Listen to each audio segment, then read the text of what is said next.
Clip number 110۔ اس میں آپ قرآن پاک کی سورہ آل عمران کی آیت نمبر 31 سے 33 کی تلاوت، ترجمہ اور تفسیر قرآن صراط الجنان سنیں گے۔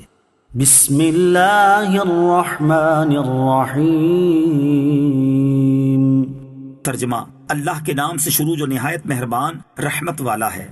قل ان کنتم تحبون اللہ فاتبعونی یحببکم اللہ ویغفر لکم ذنوبکم واللہ غفور رحیم۔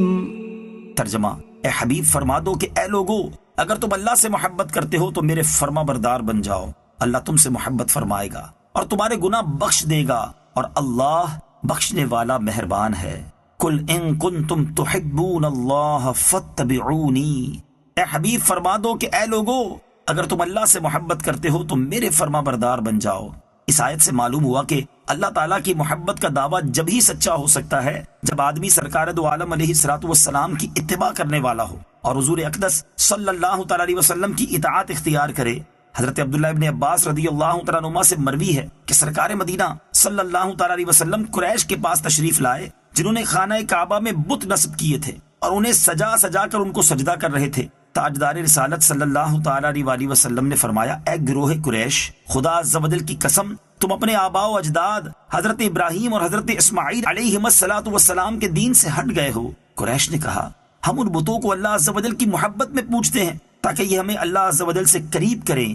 اس پر یہ آیت کریمہ نازل ہوئی اور بتایا گیا کہ محبت الہی کا دعویٰ حضور سید کائنات صلی اللہ تعالیٰ علیہ وسلم کی اتباع اور فرما برداری کے بغیر قابل قبول نہیں۔ جو اس دعوے کا ثبوت دینا چاہتا ہے وہ حضور پرنور صلی اللہ تعالیٰ علیہ وسلم کی غلامی اختیار کرے، اور چونکہ حضور علیہ الصلوۃ والسلام نے بت پرستی سے منع فرمایا ہے تو بت پرستی کرنے والا سرکار رسالت صلی اللہ تعالیٰ علیہ وسلم کا نافرمان اور محبت الہی کے دعوے میں جھوٹا ہے۔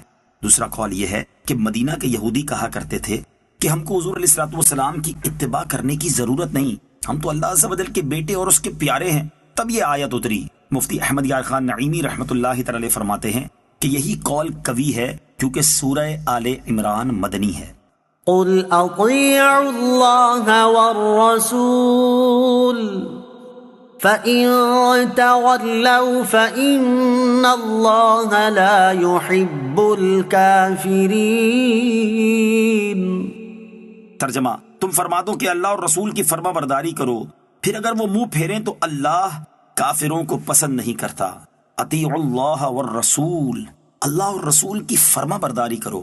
حضرت عبداللہ ابن عباس رضی اللہ تعالی عنہما سے مروی ہے کہ جب یہ آیت قل ان کنتم تحبون اللہ فاتبعونی یحببکم اللہ نازل ہوئی تو عبداللہ بن ابی منافق نے اپنے ساتھیوں سے کہا، محمد صلی اللہ تعالیٰ علیہ وسلم اپنی اطاعت کو اللہ تعالیٰ کی اطاعت کی طرح قرار دے رہے ہیں اور یہ حکم کر رہے ہیں کہ ہم ان سے اسی طرح محبت کریں جس طرح عیسائیوں نے حضرت عیسیٰ علیہ السلام سے کی۔ اس پر یہ آیت نازل ہوئی اور فرمایا گیا کہ اے حبیب صلی اللہ تعالیٰ علیہ وسلم، آپ ان سے فرما دیں کہ اللہ تعالیٰ نے میری اطاعت اس لیے واجب کی کہ میں اس کی طرف سے رسول ہوں، اور چونکہ اللہ تعالیٰ کے احکام لوگوں تک پہنچانے کا ذریعہ اس کے رسول ہی ہیں، اس لیے ان کی اطاعت و فرما برداری لازمی ہے۔